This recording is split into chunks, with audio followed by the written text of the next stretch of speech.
ज्येष्ठ साहित्यिका आदरणीय मनमलाताई पाटील आणि समोर उपस्थित असलेले माझे सर्व साहित्यिक बंधू आणि भगिनी, आज आपण सर्वजण या ठिकाणी आलात. आपल्या संमेलनाची शोभा वाढेल त्याबद्दल सर्वप्रथम मी नाट्यशब्दांचे साहित्य मंच परिवाराकडून आपले सर्वांचे हार्दिक स्वागत करतो. आज आपण या ठिकाणी संख्येने कमी दिसत असतो तरी आज आपण प्रत्येक तालुक्याचं, प्रत्येक जिल्ह्याचं एक प्रतिनिधित्व करणारा एक व्यक्ती साहित्यिक आहे. आणि व्यासपीठावरील मान्यवरांना मला सांगायला आनंद वाटतो की हा दिवसभर असा सुरू असतो. वेळेची मर्यादा असल्यामुळं आम्ही प्रत्येक वर्षी 50 लोकांना संधी देत असतो. 50 पेक्षाही अधिक लोकांना संधी दिली. भंडारा, गोंदिया, नंदुरबार, धुळे, जालना, नाशिक, मुंबई या ठिकाणून येणाऱ्या लोकांना खुशी होती. आणि कार्यक्रम 4 वाजेपर्यंत कवी संमेलनाचा आम्ही आटोपण्याच्या प्रयत्नासाठी दरवर्षी किमान 50 लोकांना संधी देत असतो. आणि ते 50 पैकी बहुतांशी लोक या ठिकाणी उपस्थित झालेले आहेत. आणखी तास 2 तासामध्ये राहिलेले बरोबर सगळे कवी लोक या ठिकाणी उपस्थित होतील. 2 लोकांनी, 2 साहित्य वेड्यांनी, कविता वेड्यांनी प्रवास सुरू केलेला आज 200च्या वरती जाऊन.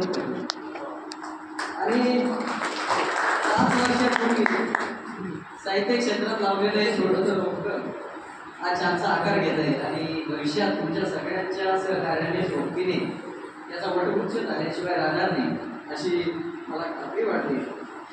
5 वर्षापूर्वी जरी आपण हे रोपटं लावलं असलं तरी त्याला मूर्त स्वरूप देण्याचं काम गेल्या 3 वर्षापासून करतो. प्रत्यक्ष कवी संमेलनाचं 3 वर्षापासून आपण सुरुवात केली. आता हे 4थं संमेलन आपल्या सर्वांच्या साक्षीने पार पडतं. याचा मला आनंद आणि अभिमान वाटतो. महाराष्ट्राच्या कानाकोपऱ्यातून अगदी म्हणजे 2 किलोमीटर पासून तर 400-500 किलोमीटरवरून येणारे साहित्यिक आपल्याकडे आहेत.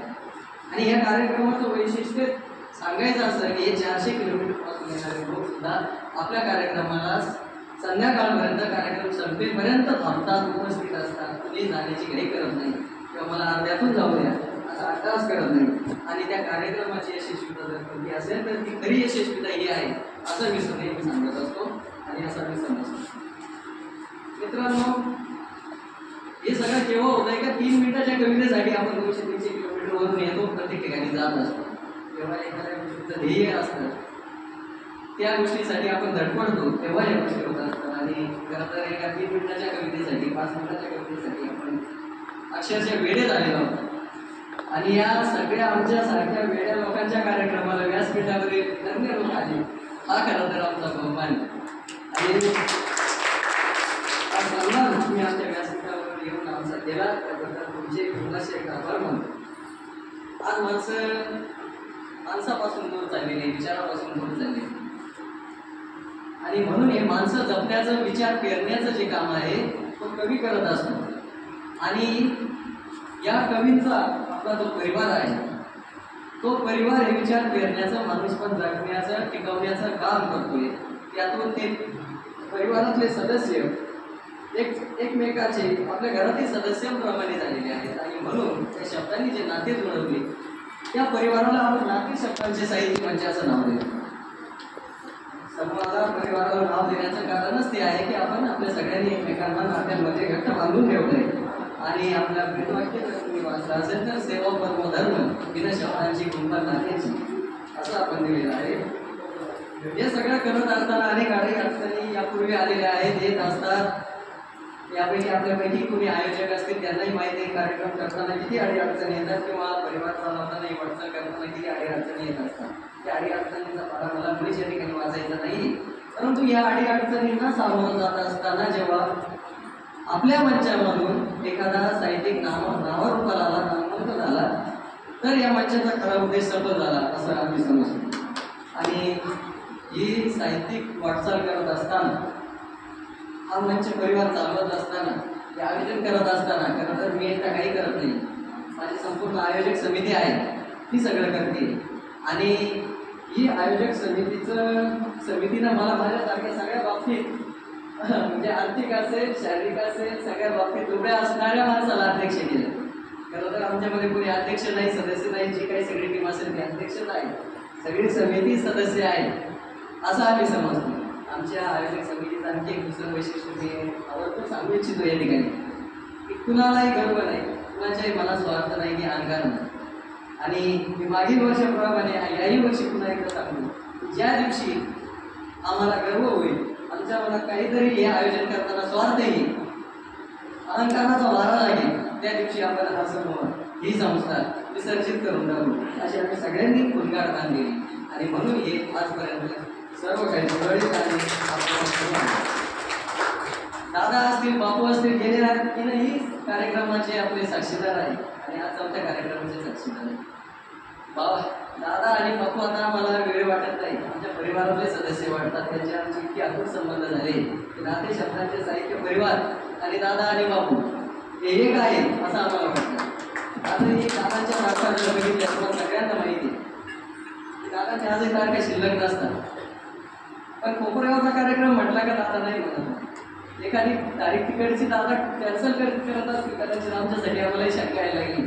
पण दादाला फोन केला, दादा तारीख आपली अशी ठरलेली, दादा तारीख बदलायलाही सांगत नाही की जमणार नाही, मी बाहेर आहे वगैरे सुद्धा कारणं सांगितलं.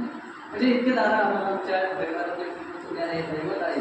आणि यापूर्वी व्यासपीठावर जे मान्यवर आले ते सगळ्या मान्यवरांनी आम्हाला कधी निराश केलं नाही, त्यांनी टाळलं नाही.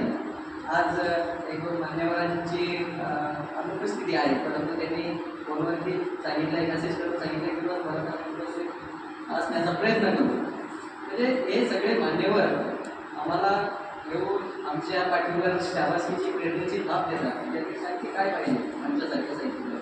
आणि हा आता डॉक्टर मी फार वेळ घेणार नाही, फक्त जाता जाता व्यासपीठावरील मान्यवरांना सांगू इच्छितो, तुमची प्रेरणेची थाप, शाबासकीची थाप आमच्यासोबत नेहमी असणार, आम्हाला दुसरं काही नको. आणि तुम्हा सर्व माझ्या साहित्यिक बंधू भगिनींना एक सांगणं आहे, आग्रह आहे, विनंती आहे की तुमची सोबत अशीच असू द्या. तुमच्या सोबतीने आम्ही, आमच्या सोबतीने तुम्ही हा साहित्यिक प्रवास, हा साहित्यिक वाटचाल ही आपण अशी जोमाने नेटाने सुरळीत ठेवू. हा साहित्याची जी वारी आहे ती आपण जोमाने पुढे नेऊ आणि सर्व या बाकीची भुई एवढं बोलून परत एकदा आयोजक समितीच्या वतीने तुम्हा सर्वांची पुन्हा एकदा आभार मानतो, धन्यवाद देतो आणि या कार्यक्रमात स्वागत करतो. या एवढे म्हणून मी माझ्या शब्दांना पूर्ण विराम देतो, थांबतो. मंगलाचा ध्यास होईल. आजच्या ह्या कार्यक्रमाचे आपण सर्व वारकरी सरांनी सांगितलेलं उपस्थिती थोडीशी कमी आहे आणि सर्व मान्यवरांनी सांगू इच्छितो का इतका आपण साहित्य केला म्हणजे थोडा उशीर होणार आहे, परंतु जे माणसं आहे ते काही कमी नाही, तर ती माणसं आहे. दुःखाचा अंकुश सदा असो म्हणावं, दुःखाचा अंकुश सदा असो म्हणावं, हला बचावण्याबद्दल माथ्यावर चंद्र असो, चांगली माणसं मोजण्यासाठी हाताला 1000 बोट असो, हाताला 1000 बोट असो. त्यानंतर मी ज्येष्ठ कवयित्री पद्मावती पाटील यांना मी विनंती करतो की तिने आपल्याला करायचं आहे.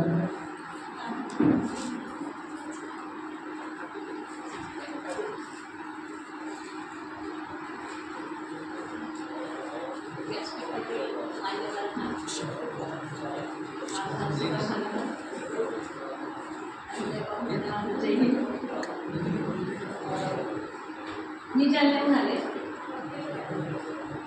ज्ञानेश्वर सरांना मी माऊली म्हणतो आणि गेल्या 4-5 वर्षापासून त्यांच्या ग्रुपमध्ये आहे. एक खरंच नाते शब्दांचे ते जबरदस्त आणि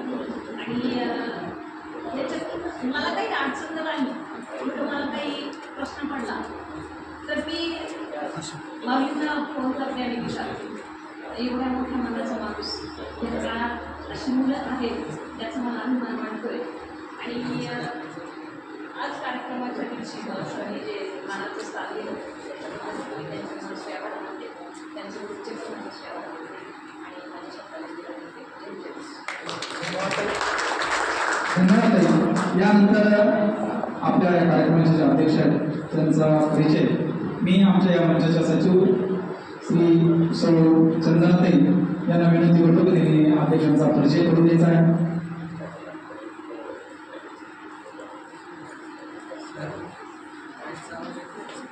शब्दकोशातून येती वसंताची लाखो गाणी, शब्दकोशातून येती वसंताची लाखो गाणी.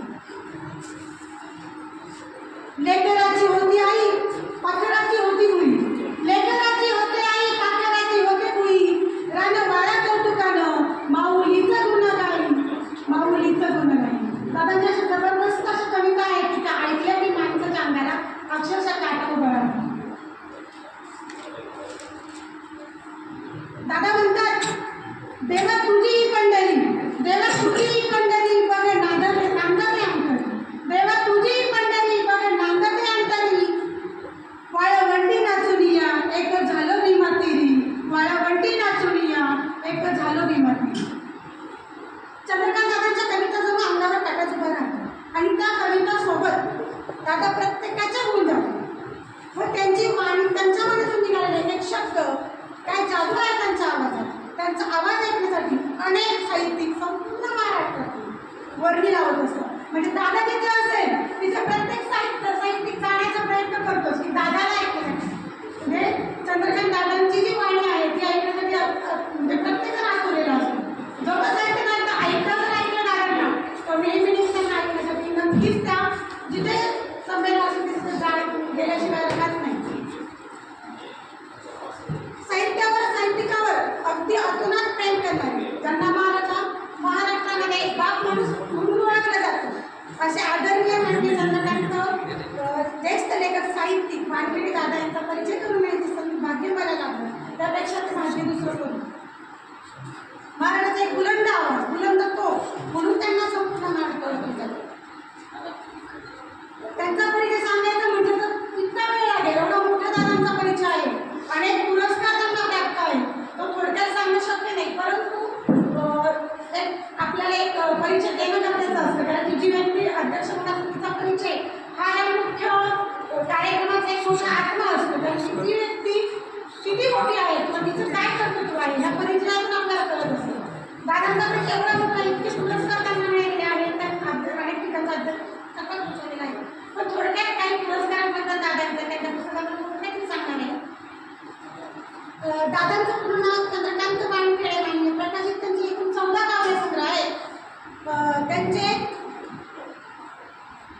माय मराठी दिवाळ्यांमध्ये ते संपादक आहेत आणि झेंडा सन्मानाचा मराठी चित्रपटासाठी दादांनी गीतलेखन केलेलं आहे.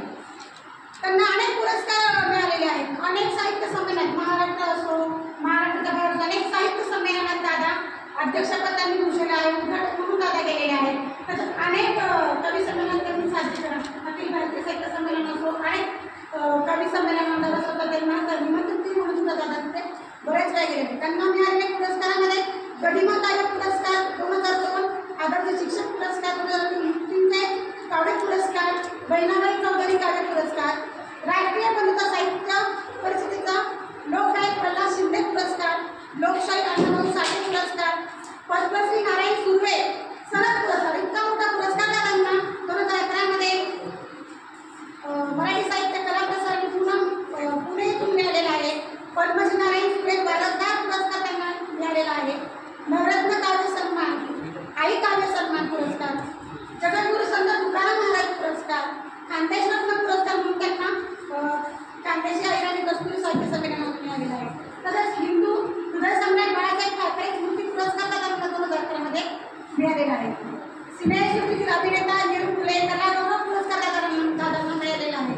असे अनेक पुरस्कार दादांना मिळालेले आहेत. त्यांची यादी खूप मोठी आहे, ती सांगायला खूप वेळ जाईल. म्हणजे इतका दादांचं प्रमाण आहे म्हणजे 100च्या पुढे दादांना पुरस्कार मिळाले. त्याचं म्हणजे आपण ते सांगणं म्हणजे खूप मोठी गोष्ट आहे.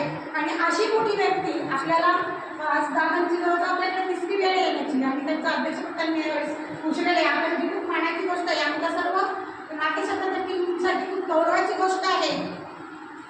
तसेच दादांना यावर्षी जैन महासंघ पुणे येथून अहिंसा पुरस्कार. की दादांचा स्वभाव आहे सर्वांना सामावून घेणं, सर्वांशी प्रेमाने वागणं, कोणाला कधीच दादा दुखवत नाही. बेटा त्यांच्या हृदयात घर करून जाते. त्यांनी फोनवर नुसतं मला बेटा काय चालत तरी अंगाला अक्षरशः काटा उभा राहतो. म्हणजे जसं की आपला बाप आपल्या इतक्या प्रेमाने बोलता सुद्धा नाही त्यामुळे दादा प्रेमाने बोलतात. म्हणजे ही एक त्यांची जी बोलण्याची कला आहे त्यांनी सर्व मनोयुक्ती जिंकून घेतली की ते अख्ख्या महाराष्ट्राचे बाप माणूस झालेले आहेत. लहान असो किंवा मोठा असो दादा आता दादांशी माझं झाली की दादा माझ्याकडे असल्यामुळे गप्पा झालं तर मोठी व्यक्ती सुद्धा म्हणते व्यक्ती मामा पेटा म्हणा म्हणजे मोठ्या त्यांच्यापेक्षा वयाने मोठ्या व्यक्तीला सुद्धा दादा आपले बाप वाटतात म्हणजे ही खूप मोठी गौरवाची गोष्ट त्यांच्याही साठी आहे आणि आमच्या समाजासाठी तर काहीच आहे. म्हणून दादांबद्दल माझ्या फक्त 4 ओळी कवी समाजाचे अध्यक्ष आणि भूषणे आणि आपल्या गोड मधून आवाजाने दादा सगळ्यांना मधून म्हणतो करतातच. फक्त 4च ओळी दादांसाठी. भरे साहित्याचा मेळा जणू भासते पंढरी. भरे साहित्याचा मेळा जणू भासते पंढरी. दादा झाले तर विठ्ठल आम्ही सारे वारेकरी. दादा झाले तर विठ्ठल आम्ही सारे वारेकरी. किती करावे कौतुक, किती करावे कौतुक, किती वाचावी ती गाथा. किती करावे कौतुक, किती वाचावी ती गाथा. दादा साहित्याचे बाप चरणी ठेविते मी माता. चरणी ठेविते मी माता. धन्यवाद ताई. खरंच दादा आणि मी नेहमी सांगत असतो या साहित्य क्षेत्रामध्ये खूप माणसं दिग्गज आहेत परंतु आपलं वाटणारं व्यक्तिमत्व म्हणजे आदरणीय चंद्रकांत. यानंतर आपल्या कोपरगाव पोलीस स्टेशनचे पोलीस निरीक्षक साहेब श्री देशमुख साहेब यांना विनंती करतो की त्यांनी आपण मोठं व्यक्त करायचं आहे. खरं तर इतके धावपळ असताना आपले आज मुद्दा आहे आणि 2च मिनिटं साहेबांशी बोलतो. आम्ही जेव्हा कार्यक्रमाची निमंत्रण पत्रिका देण्यासाठी साहेबांकडे गेलो तर साहेब होते तर असं वाटलं अर्धा तास थांबलो आणि साहेबांना आमंत्रण द्यायचं कसं निमंत्रण द्यायचं कसं. आता साहेबांना बोलायचं म्हणलं तर आमच्यासारखे साहित्यिक माणसं वगैरे पडून जाणार आणि साहेबांना ज्यावेळेस फोन करायचं संबंध आला तर आमच्यामध्ये चाललं तू कर मी कर तू कर मी कर कारण साहेबच्या रागावर होते काय करायचं. तर जेव्हा साहेबांना फोन केला तर साहेबांना खूप मंजूर आला का साहेबांनी आमचं म्हणून बोलत नाही काय काही साहित्यिकच असावं आणि म्हणे बोला म्हणे साहित्य काय आमचं कवी सभांचा कार्यक्रम नाही साहेब आपण आता साहेबांनी सांगितलं येणार आणि खातीमध्ये सुद्धा एक साहित्यिक लपलेला आहे. साहेब साहेब hello hello hello hello hello आणि साहेब साहित्यिक आहे आणि ज्यावेळेस आम्ही संध्याकाळी भेटायला गेलो साहेबांना आणि बघा अधिकाऱ्यांना भेटायला जायचं असेल तर लोक सांगत जातं का सकाळी जायचं संध्याकाळी जर अधिकारी ठरलेला असतो आणि ज्यावेळेस आम्ही साहेबांमध्ये गेलो ती प्रसन्नता तो चेहऱ्यावरचा हावभाव आणि आम्हाला असं वाटलं साहेबांना पाहिलं तर असं वाटलं साकार झाली की काय इतकी प्रसन्नता आणि हा एक प्रसन्न व्यक्तिमत्व असलेले साहेब आज आपल्या मंचावर उपस्थित आहे. आणि खरं साहेब तुम्ही आम्ही उपस्थित राहून आमच्या मंचाचा मान वाढवा सन्मान वाढवा या मंचाच्या वतीने मी आपल्या मनापासून मनापर्यंत स्वागत करतो आणि आपली विनंती करतो की आपण मनावर व्यक्त करावं. धन्यवाद धन्यवाद धन्यवाद. सर्वप्रथम मी नाते शब्दाचे साहित्य मंच कोपरगाव याचे आभार मानतो.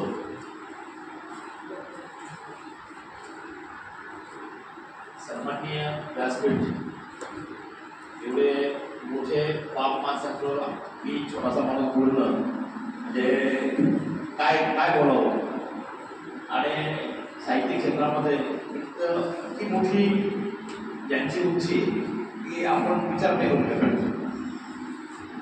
त्यामुळे मला या कार्यक्रमाला थोडासा वेळ मिळून या ठिकाणी मिळाला आणि माझं मी भाग्य समजतो. पोलीस खात्यामध्ये माझी सर्व्हिस 34 वर्ष पूर्ण होऊन 35व्या वर्षामध्ये मी पदापर्यंत आहे. मी वयाच्या कमी वयामध्ये लवकर सिलेक्शन होऊन मी पोलीस खात्यात जॉईन झालो. पोलीस खात्यात सध्या सिव्हिल इन्स्पेक्टर म्हणून मी काम करतो.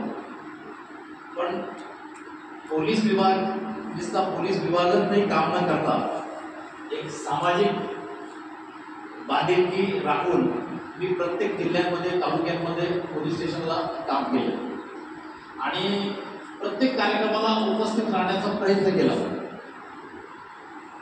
यात माझा स्वार्थ होता कारण पोलीस खात्याचा निगेटिव्ह माइंड जे नकारात्मक शक्ती नेहमी पोलीस स्टेशनला असते त्याच्यातून मी सकारात्मक एक विचार मला आपल्याकडे आला आणि त्यामुळे मी पोलीस स्टेशनला काम करताना कोणताही व्यक्ती आला की माझ्याकडे आला तर 2 मिनिटं माझ्याकडे बसल्यानंतर आहे ना तो काय सांगायला आला तर थोडासा विसरतो 2 मिनिटं मी काय सांगायला आलो होतो तो रागाने आला असतो सर्वप्रथम काय असतं माहिती आहे का की त्याची अडचण असते, तो दुखवला गेलेला असतो आणि 99% असं असतं. 1% फक्त असा एक व्यक्ती असतो की त्याला ती सवय असते, नाही आज सगळ्यांनी याच्याशी वाटण कर, त्याच्याशी वाटण कर, त्याच्याशी वाटण कर, याच्याशी वाटण कर, याला हे कर, त्याला ते कर, त्याला कर. कुणी नाही म्हणायला मिळालं काहीतरी कोणतरी या म्हणजे प्राण्याचं नाव घे, इथून सुरुवात राहते अशा लोकांची. तर अशा लोकांच्या विचारामध्ये आम्हाला नकारात्मक आम्ही जास्त याच्यात जातो. म्हणून मी सदैव आमच्या अंमलदार कर्मचारी स्टॉफला सांगत असतो तर तुम्ही जसं वेळ मिळेल तसं सामाजिक कामात जात जा आणि तुम्ही तुमचं जे मनातल्या सुप्त इच्छा आहे, मला तबला वाजवायचा आहे, मला गाणं म्हणायचं आहे, मला कविता करायची आहे, मला क्रिकेट खेळायचं, मला जे आवडेल ना ते तुम्ही करत जा. आणि त्यांना मी सांगितलं साप्ताहिक सुट्टी तुमच्याकडे नसेल आणि त्या दिवशी मला वाटलं आमच्या मिसेसबरोबर आपल्याला जायचं, मला खेळायला जायचं, फक्त मला सांगा एक दिवस अगोदर मला जसं जायचं ते तुम्हाला साप्ताहिक सुट्टी देऊ टाक. कारण काय माहिती आहे का, साप्ताहिक सुट्टी सोमवारी असते, समजा मंगळवारी असते, त्या दिवशी मुलाला सुट्टी नाही, याला वाटलं घेऊन जायचंय, मी त्याला सांगतो जा, मी आहे ना पोलिसाला बसलेलो जावेल तास. आणि असं सगळं काय होतं की लोकांचे जे काम करण्याचा उत्साह वाढतो आणि जे जनतेचे जे तक्रारी येतात ना ते पण तेवढ्या याच्याने ऐकून घेणं, सॉल्व करणं, त्यांना समजून सांगणं हे त्यांच्यामध्ये बदल होतो. तर पोलीस खात्याला सुद्धा आपली आवश्यकता आहे, कवी मनाची आवश्यकता आहे आणि प्रत्येकाच्या मनात कवी रमलेला आहे, प्रत्येकाच्या मनात कवी रमलेला आहे. फक्त एवढंच असतं की सादर करता येत नाही, सादर करता करता बोलता बोलता सादर होतं. दादा कोटकेंचं वाक्य आहे, दादा कोटकेने जे लिहून ठेवलेलं आहे की आम्ही असं काही खूप काही लिहून बसत नाही, पण आम्ही असं शूटिंगला चाललो, बोलता बोलता आमच्या काही वाक्य तयार होतात, काही आपण पिक्चर तयार केली किंवा काही संवाद तयार केले किंवा काही गाणे तयार केले. म्हणजे दादा वाचण्यासारखं गेलो नाही, म्हणजे त्या व्यक्तींनी कसं सांगतं की अशा व्यक्तींचं वाचन आपण करावं, कारण त्यातून आपल्याला समजतं की कशी महान लोक होऊन गेले, खूप महान होऊन गेले. आता आदरणीय कुसुमाग्रज साहेबांच्या पोलीस खात्यासाठी कविता लिहून आम्हाला बोर्डावर लावून सांगितले, 50ची उमर गाठली अभिवादन माझं करू नका, मीच हात जोडतो वाट वाकडी करू नका. हे आमच्यासाठी खूप आवश्यक होतं आणि त्यांनी ती कविता लिहून आम्हाला पोलीस स्टेशनला आमच्या डीजे जाऊन लावायचं घेतली होती. तर बऱ्याच लोकांनी पोलिसला लावली, त्याचं जतन केलं काही का आणि आहे असं वाटतं तुम्हाला की पोलीस सुद्धा एक कवी असतोच. आणि माझ्या चेहऱ्यावरचं तेच कारण एकच आहे, मी मनाने स्वच्छ आहे आणि दुसरं महत्वाचं की मनात मोठ्या प्रकारचा तुम्ही आज वयाचे 55 चालले, वयाचे रिटायरमेंटला 1 वर्ष राहिलेले, 3-3.5 वर्ष आणि गव्हर्नमेंट अजून 2 वर्ष वाढून त्यांच्या तयारीमध्ये आहे. तर मी असंच काम करत राहणार नाही. कोपरगाव सुद्धा मला अचानक मिळालेलं कोपरगाव आहे आणि या कोपरगावचं मी नाशिकचं असल्यामुळे मला कोपरगाव असं नवीन काही वाटलं नाही आणि मी नॅचरल भाषेत बोलतो. मला ते असं ओढून काढून काहीतरी बोलण्याची सवय आणि मी येण्याचं कारण एकच आहे, मला आनंद वाटला. मी तुमच्या सोबत एक 10-20 मिनिटं आसपास थांबलो, तुम्ही नवीन ऊर्जा घेऊन चाललोय. आणि एक महत्वाची कस्टडी आरोपी पळून गेलेला आहे, त्या संदर्भात मुंबई या ठिकाणी संघटनेने आव्हान केलेले. तर पुढं त्या कामासाठी मला जाणं आहे, त्याला 12 वाजता तो 12:30 पोहोचणार मी जातोय. परंतु आपण असं संमेलन भरवत जा आणि हा संदेश जनतेमध्ये गेला पाहिजे आणि त्यांची पण आवड निर्माण झाली पाहिजे. आपण पण अशा छोट्या छोट्या कार्यक्रमामध्ये आपण पण प्रत्येकजण जात जा आणि सर्वांना एक माझी विनंती राहील आमच्या पोलीस खात्यात करायचा. कारण काय पोलीस खात्यामध्ये येऊन असं पोलीस आपली पण माणसं आहोत, थोडंसं आमच्यामध्ये पण एखाद्या कार्यक्रमामध्ये आपली पण उपस्थिती असू द्या, 2 वाक्य 2 कविता आमच्यासाठी पण म्हणा. म्हणजे काय होतं की आमचे जे लोक आहेत ना की त्याचा एक उत्साह निर्माण होतो आणि काय होतं ते विसरतात थोडंसं किंवा जो त्रागा असतो तो विसरतात आणि कसं असतं की त्यांना कोणतरी म्हटलं ना कसे आहात, त्याचा एक आनंद निर्माण होतो. पोलीस पण एक माणूस आहे, कृपा करून त्याला पण तुम्ही थोडंसं बोलत जा, दादा कसे आहात, जेवलात का आपण असं बोललंय ना की त्याला अजून उत्साह आवडतो. म्हणजे जर दिवसभर तरी उपाशी असताना नाही नाही येतो, म्हणजे कसं असं म्हणते का की त्याला पण एक असं चांगल्या प्रकारे हे मिळेल अशी माझी विनंती आहे. सन्माननीय मंचाला आदरपूर्वक नमस्कार करतो आणि त्यांची परवानगी घेतो की मला माझ्या थोडंसं कामकाजासाठी जाणं गरजेचं आहे. आपला कार्यक्रम असाच कंटिन्यू पुढे चालू द्या. आपल्या कार्यक्रमाला खूप खूप शुभेच्छा. आणि आमच्याकडून सुद्धा काही छोटीशी म्हणजे खालीच्या वाट्याला काही मदत लागली तर कधी पण आम्हाला सांगा. आम्ही कधी सदैव तयार आहोत. आणि नुसते पोलीस म्हणत नाही पण आम्ही पण तुमच्यातले आहोत असं समजून आम्हाला सांगा. आम्ही मदत करू आणि असंच पुढं हा वारसा चालू ठेवा. लोकांचं एक चांगल्या प्रकारचं हे करून आपण आयुष्य चांगलं घडवावं. आणि मी आपल्याला खूप खूप शुभेच्छा देतो आणि माझे 2 शब्द संपवतो. जय हिंद, जय महाराष्ट्र. साहेब एक विनंती आहे, 2 मिनिटं एक पुस्तक प्रकाशन आहे, त्याची इच्छा होती का? तिथं पुस्तक प्रकाशन भेट कवयित्री विद्यार्थी घोडके यांचं आमदार भेट हे कविता संग्रह प्रकाशित झालं आणि सर्व मान्यवरांच्या हस्ते इथं प्रकाशन सोहळा पार पडणार आहे. मी त्यांना विनंती करतो की त्यांनी कृपया माझ्या बोलायचं आहे आणि ज्या प्रती असतील त्यांनी कृपया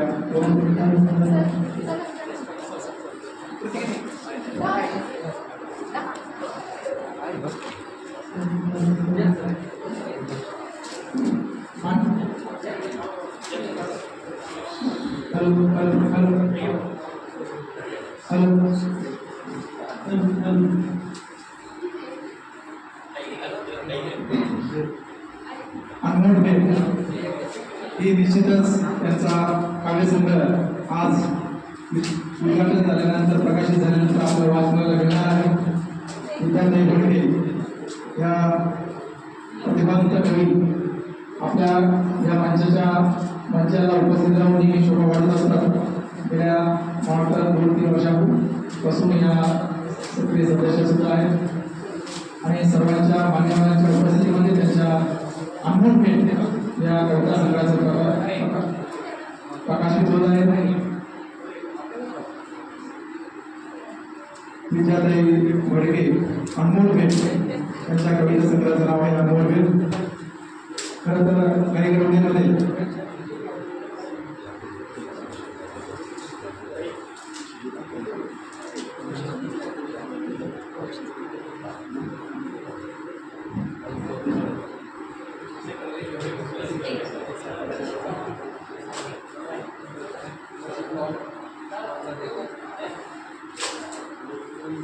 सर्वांनी टाळ्यांच्या गजरामध्ये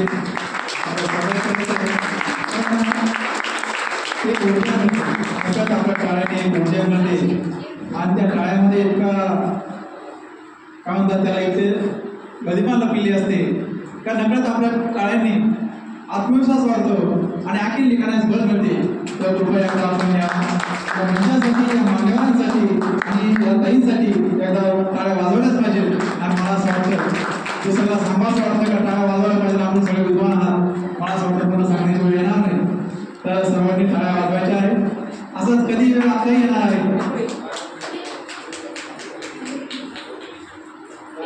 त्यांची कन्या आहे, त्यांचं कुटुंब सुद्धा उपस्थित आहे आणि त्यांच्या अनुभवानंतर या कुटुंबासमोर ज्यावेळेस असा क्षण येतो निश्चितच अभिमान असा वाटावा क्षण आहे. आज त्यांचं अनमोल भेट, त्या भेटीमध्ये काय रहस्य आहे यांची वाद्यानंतर भेटणार आहे. आणि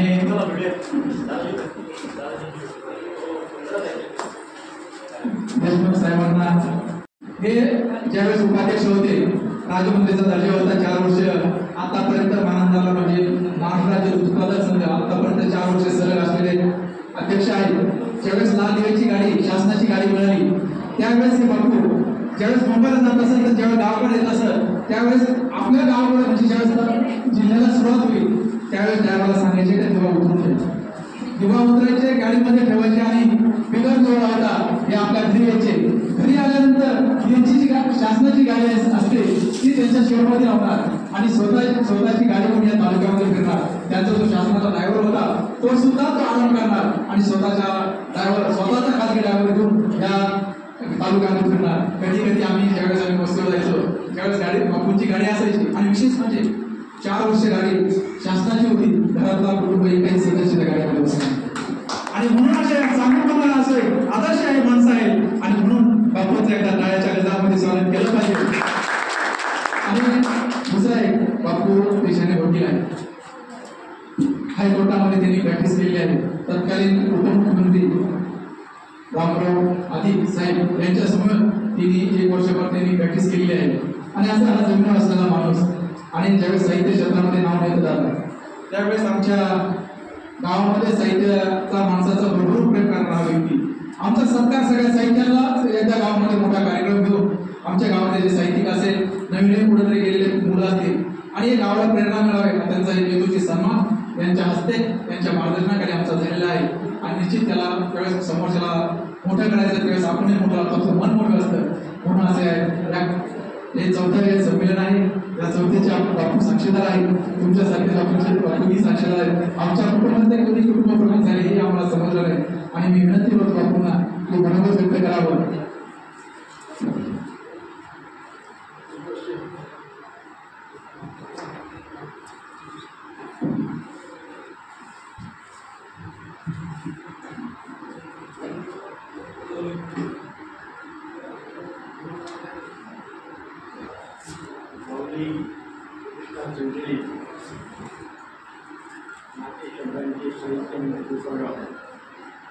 त्यांच्या वतीने सालप्रमाणे यावर्षी कवी संमेलन आयोजित करण्यात आलेलं आहे. प्रकाशन सोहळा सुद्धा आयोजित करण्यात आलेला आहे आणि आमच्या या कार्यक्रमासाठी आपल्यामध्ये उपस्थित असलेले ज्येष्ठ साहित्यिक यांच्या देत असतो. आपण आपल्या भारताच्या स्वातंत्र्य लढ्याचा जरी आपण इतिहास पाहिला तरी परंतु ज्यावेळेस ब्रिटिश राजवटीमध्ये व्यक्ती म्हणजे आपल्याला आपले विचार स्वातंत्र्य नव्हतं, आपले विचार व्यक्त करण्यासाठी त्यावेळेस स्वातंत्र्य नव्हतं. तरी पण आपण पुण्यामध्ये जर उदाहरण पाहिलं, आपण केरळाचं उदाहरण पाहिलं, अमेरिकेचं उदाहरण जर पाहिलं आपण, तर त्यांना समाजाला जे काही सांगायचं होतं की ही जी राजवट आहे आपण स्वराज्य आपण मिळवलं पाहिजे, ब्रिटिशांना आपण बाहेर काढलं पाहिजे, पण ते उलट सांगू शकत नव्हते. त्यावेळेस त्यांना साहित्याचा आधार घ्यायला लागला आणि साहित्याच्या आधाराच्या माध्यमातून कवितांच्या माध्यमातून काही लेखांच्या माध्यमातून ते समाजाला या गोष्टी पटवून देत असत. तेव्हा कवी जो असतो हा समाजापेक्षा थोडासा वेगळा असतो, त्याची दृष्टी वेगळी असते आणि समाजाला सजग करण्याचं, समाजाला सावध करण्याचं काम आज अनेक कवींनी केलेलं आहे आणि त्याला इतिहास साक्ष आहे. तेव्हा आपण कविता वाचन म्हणतो. आपण कविता वाचन म्हणजे नुसतं ते कवितेचं साधन नाही, ते एक समाज प्रबोधनाचं साधन आहे, समाजाला सजग करण्याचं सुद्धा साधन आहे. आणि आजकाल आपण पाहतो की भौतिक प्रगती खूप झालेली आहे. आज प्रत्येकाच्या खिशामध्ये हातामध्ये मोबाईल आहे. आज इन्फॉर्मेशन टेक्नॉलॉजी, कम्प्युटर्स, टेलिकम्युनिकेशनचं जाळं सगळीकडे पोहोचलेलं आहे. आज आपण अमेरिकेमध्ये आपल्या जवळच्या माणसाला, मित्राला म्हणा किंवा बिझनेस व्यवहार करायचा असेल तर 2 मिनिटामध्ये आपण आज अमेरिकेमध्ये बोलू शकतो. आज आपण अमेरिकेमध्ये आपलं जर कोणी जवळचं नातेवाईक असेल त्याचं घर आपण तिथं पाहू शकतो. आपण तो कॅमेरा घेऊन सगळ्या घरात ठेवतो आणि आपल्याला त्याचं घर दाखवतो, किती जागा आपण त्याचं ऑफिस आपल्या सगळीकडे दाखवतो. म्हणजे अमेरिकेत न जाता अमेरिकेत काय चाललंय आपण पाहू शकतो. हजारो किलोमीटर किंवा आपण त्याच्याशी कम्युनिकेशन करू शकतो. आता आपण पाहतो की व्यवसायामध्ये सुद्धा जेव्हा खूप मोठी क्रांती झालेली आहे आणि पण त्याचबरोबर ही सगळी जर क्रांती झाली तर मगाशी मला घडली असती की या क्रांतीमुळे माणसापासून लांब चाललेले आहे. आज आपण संध्याकाळी पाहतो आपण की घरामध्ये 4-5 बेडरूम असले, प्रत्येकाच्या रूममध्ये टेलिव्हिजन असतो, प्रत्येकाच्या वेगवेगळ्या ठिकाणी टेलिव्हिजन पाहत असतो. आपण 4 रुपये जरी आपण पाहिले, आपण गावामध्ये नेहमीच पाहतो पंडित लोक की आपल्या गावामध्ये खेड्यागर आहे. खेड्यागर आपण पाहतो की कळकळकळकळी मुलं बसलेले असतात. संध्याकाळची वेळेस 5 मित्र बसलेले असतात, 4 मित्र बसलेले असतात, पण प्रत्येकाच्या हातामध्ये मोबाईल असतो, प्रत्येकाची मोबाईल पाहत असतो. 5 जण 1 तास असतात पण एक शब्द एकमेकांशी बोलत नाही. माणसामध्ये संवाद कमी होत चाललेला आहे आणि माणसामध्ये त्याच्यामध्ये माणसं काही जवळ येत चालले तरी माणसामधलं अंतर सुनील बघूया आपल्या कोकणावर प्रत्येक समिती आमचे माजी सभापती सुनील भाऊ देशमुख उपस्थित झालेले आहेत. हार्दिक असं स्वागत करतो. मला सांगायचा मुद्दा असा होता की माणसामध्ये अंतर वाढत चाललेलं आहे आणि त्याच्यामुळं नकळत कुटुंबामध्ये, समाजामध्ये, माणसामध्ये एक प्रकारचं टेन्शन निर्माण झालेलं आहे. एक प्रकारचं डिप्रेशनमध्ये आज माणसं चाललेले आहे आणि हे डिप्रेशन घालवण्यासाठी, टेन्शन घालवण्यासाठी साहित्याचा कवितांचा खूप मोठा उपयोग होऊ शकतो, होत आहे. आणि त्यामुळे आपण पाहतो की जे माणसांना मोठमोठ्या जबाबदाऱ्या आहेत, डॉक्टर्स असतील, मोठमोठे राजकारणी असतील, मोठमोठे बिझनेसमॅन असतील, त्या सर्वांना ते कायम स्ट्रेसमध्ये वावरत असतात लोक. आणि स्ट्रेसमध्ये वावरत असताना त्यांना शेवटी स्ट्रेस कमी करण्यासाठी आज स्ट्रेसच्या माध्यमातून अनेक आजार निर्माण झालेले आहेत समाजामध्ये. आपण पाहतो मोठमोठ्या लोकांकडे खूप BP, ब्लड प्रेशर, डायबिटीस हे कॉमन आजार निर्माण झालेले आहेत. आणि याच्यापासून जर सुटका मिळायचं असेल तर शेवटी साहित्य हेच तुम्हाला मदत करू शकतं. कवी हेच तुम्हाला कविताच्या माध्यमातून आपण हे समाजामध्ये कमी करू शकतो. तेव्हा मित्रांनो, माऊली पुस्तकात संचलित नाते शब्दांचे साहित्यवंत गोपाळराव आयोजित या कवी संमेलनासाठी 14 वर्ष आपण सुरू केलेलं आहे. आणि या कवी संमेलनासाठी दरवर्षी चंद्रकांत दादा तर येतच असतात, परंतु त्या ज्ञानेश्वर शिंदे जे काही अध्यक्ष आहेत आपले बाळासाहेब देवकर, आमचे मित्र कवयित्री चंदनाताई, नंदकिशोर लांडगे, आमचे पंडित निंबाळकर, डॉक्टर ढवाले साहेब, श्रीमती कल्पनाताई देशमुख, सौ भावनाताई गांधीले, आमचे दिनेश चव्हाण, कवी सागरे, विलास सागरे आणि कवी नवनाथ दिये, म्हणजे अनेक मोठी कार्यक्रम आहेत. मी आपल्या सर्वांचं मनापासून अभिनंदन करतो की आपण हा कार्यक्रम दरवर्षी आयोजित करताय. आणि आपला एक छोटासा प्रयत्न आहे. छोटंसं आज 50 जरी माणसं असले, 100 जरी माणसं असले तरी निश्चितपणे ही लोक चळवळ व्हावी अशी आपण मनोकामना व्यक्त करूया. आणि ही लोक चळवळ होऊन कवी या साहित्याचं महत्त्व समाजामध्ये दिवसागणिक वाढत जाऊ आणि आपले जे काय आपण छोटंसं वृत्त लावलेलं आहे त्याचा वर्तवृक्ष निश्चितपणे होईल. आपण प्रत्येक वर्षी मला बोलावलं, याही वर्षी बोलवलं, निश्चितपणे आपला खूप मनापासून आभारी आहे. आणि मी आपल्याला सांगू इच्छितो की आपल्याला काही जरी अडचणी असो किंवा काही जरी कल्पना असो, मी जर जिथं आपल्याला मला होऊ शकतो तिथे मला सांगा. की आपल्यासाठी सदैव हजर आहे. पुन्हा एकदा आपल्या मनापासून शुभेच्छा देतो. दादाचं शहरामध्ये मी आगमन झालं त्याबद्दल दादांना सुद्धा मनापासून आभार मानतो. आणि दादांना आपल्या मंचाच्या वतीने विनंती करतो की प्रत्येक वर्षी दादा मी आमच्या कार्यक्रमासाठी जय जय महाराज. दादा अनमोल भेट या कविता संघाचं सौ विद्याताई रामभाऊ भडके खाडगे यांचं आपण प्रकाशन केलेलं आहे. त्यांचं सुद्धा आपल्या सर्वांच्या वतीने मी अभिनंदन व्यक्त करतो आणि त्यांच्या भावी वाटचाली शुभेच्छा. खरं तर साहित्यिक जर नसले, तर साहित्यावर मनापासून प्रेम करणारे हे माणसं आणि सर्व जर साहित्यिक झाले आणि एक चालव्या म्हणजे सर्व जर रसिक झाले तर कविता सांगावी कोणाला, सर्व जर कवी झाले तर कसं कविता सांगावी कोणाला. आणि रसिकच जर नसेल तर मोघम अपदावं तरी कशाला, मोघम अपदावे तरी कशाला. आणि हे खरं मनापासून साहित्यावर नेहमी प्रेरणा देणारे, कौतुकाची थाप मारणारे बापू आणि या मंचाच्या वतीने बापू आपण आलात, आमच्यावर असंच प्रेम राहू द्या. त्यानंतर कोपरगाव तालुक्याचे माजी सभापती श्री सुनील देवकर हे इतर उपस्थित झाले आहेत. त्याचा सत्कार पंडित निंबाळकर सरांनी करावा असं मी त्यांना विनंती करतो. त्याचप्रमाणे आमचे मित्र श्री पंढरीनाथ शिंदे सर हेही इथं उपस्थित झाले आहेत. त्यांचं मी या मंचाच्या वतीने अभिनंदन करतो.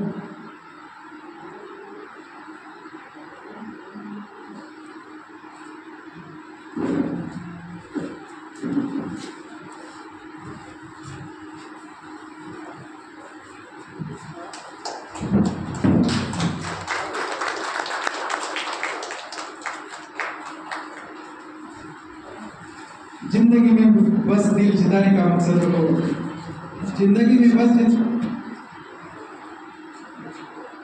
प्रशांत घोषाल यांचा सत्कार श्री श्री दिघे सरांनी करावा असं मी त्यांना विनंती करतो.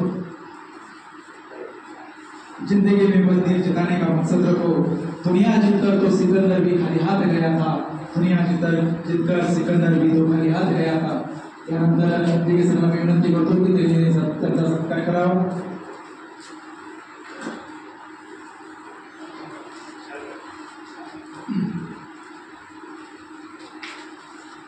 सर्वांनी टाळ्याच्या गजरामध्ये त्यांचं स्वागत करायचं आहे.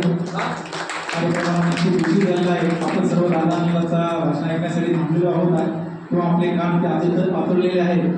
तर मी कोपरगाव तालुक्याचे माजी सभापती दोघे सगळ्यांना मी विनंती करतो की त्यांनी थोडक्यात आपलं मनोगत व्यक्त करायचं आहे. निश्चितच वेळ झालेली आहे आणि मला असं वाटतं भुकायला लागलेलं दिसतात, कारण टाळ्याचा आवाज काही येत नाही.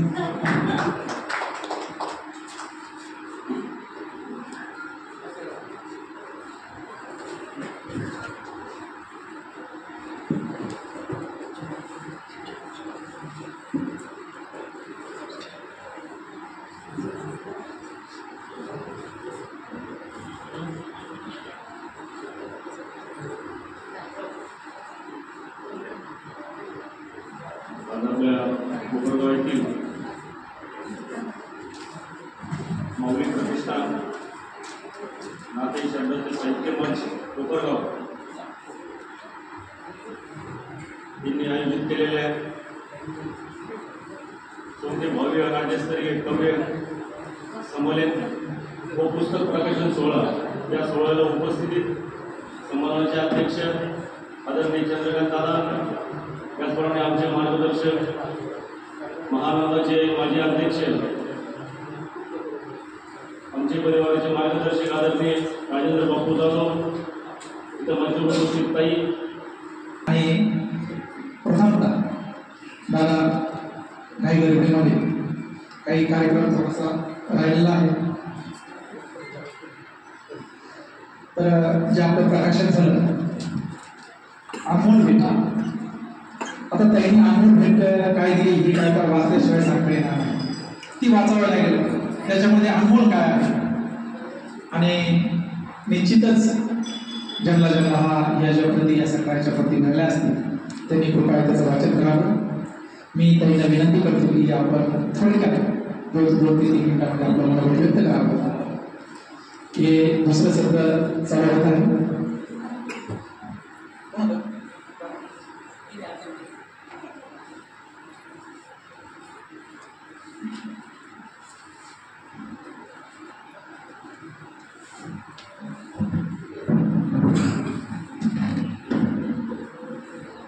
मौलिक प्रतिष्ठान संचलित नाते शब्दांचे साहित्य मंच कोपरगाव.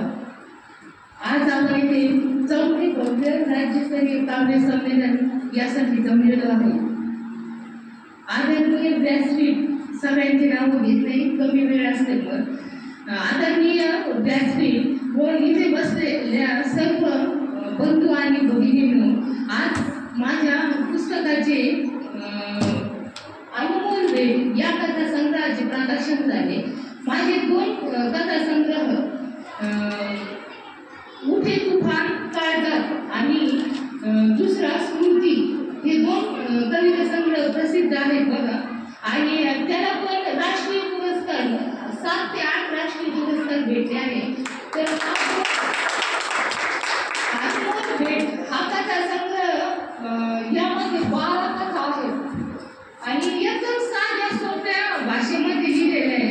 सर, मी MSc B.Ed मॅथमॅटिक्स विषय माझा मराठीचा जास्त संपर्क नाही, त्याच्यामुळं कथा अशा साध्या सोप्या भाषेमध्ये आहे. निश्चितच ते तुम्हाला सर्वांना आवडतील.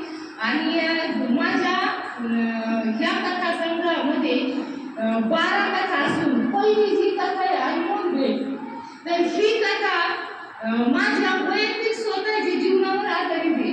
म्हणून मी या कथेला अनमोल भेट हे नाव दिलेले आहे. माझे आई वडील शिक्षक, एक आदर्श शिक्षक होते, मला याचा अभिमान आहे. तसेच माझ्यासोबत माझे पती अनिल धाडगे यांनी सुद्धा माझ्या साहित्य क्षेत्राला एक विशिष्ट असं वळण दिलं बघा. मी कथा कविता करते तर त्यांची प्रत्येक पावली त्यांची साथ आहे.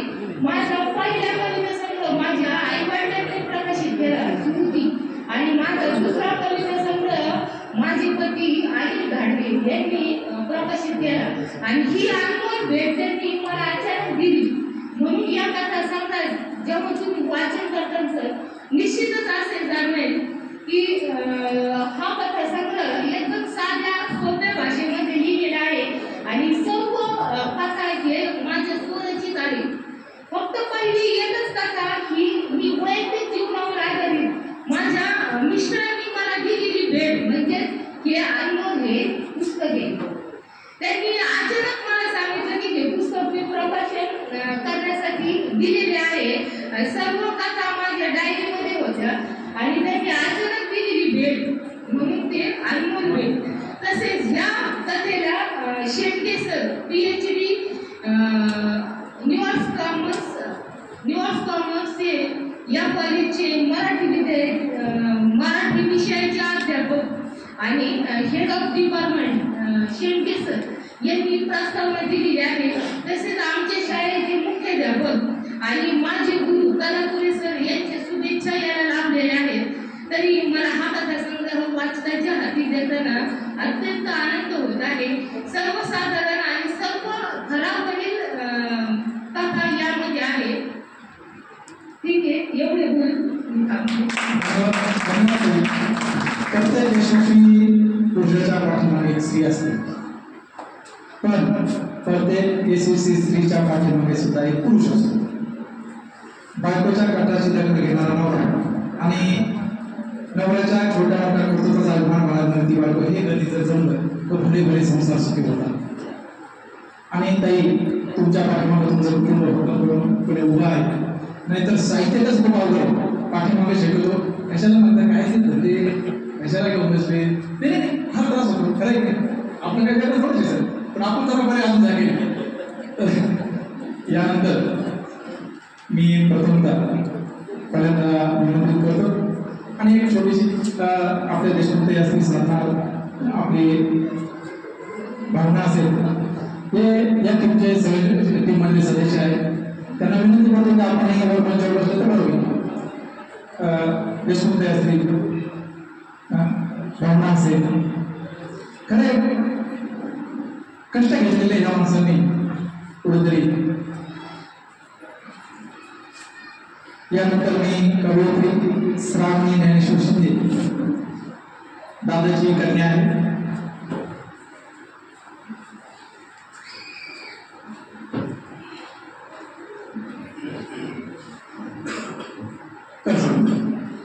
माझे नाव श्रावणी ज्ञानेश्वर शिंदे. कवितेचे नाव आहे निसर्ग. झाडाच्या फांदीवर येवलीची पाने, झाडाच्या फांदीवर पाने येवलीची, फुलांमध्ये जग सुंदर पक्षी सांगे चिमण्यांशी, फुलांमध्ये जग सुंदर पक्षी सांगे चिमण्यांशी. किलबिल किलबिल पक्ष्यांचा आवाज, रिमझिम रिमझिम पाऊस धारा, किलबिल किलबिल पक्ष्यांचा आवाज, रिमझिम रिमझिम पाऊस धारा. पावसाळ्यामध्ये निसर्ग दिसतो असा, जशी सजलेली आहे वसुंधरा, जशी सजलेली आहे वसुंधरा. आले मन भरून निसर्गाला या पाहून, आले मन भरून निसर्गाला या पाहून, बागेमध्ये पक्षी दिसती निसर्गात या राहून, निसर्गात या राहून. शेतकरी तुझीच वाट पाहत आहे, फळे झाले सर्व प्राणी चांदर होऊन बसले आहे, सगळीकडे पाऊस पडतो म्हणलं त्याच्यामुळे सगळ्यांच्या नजरा वर गेल्या. त्यानंतर कवी नागराव सोनपूर नागपूर पहिलाच माणूस पाहिला, पहिलाच माणूस पाहिला कवी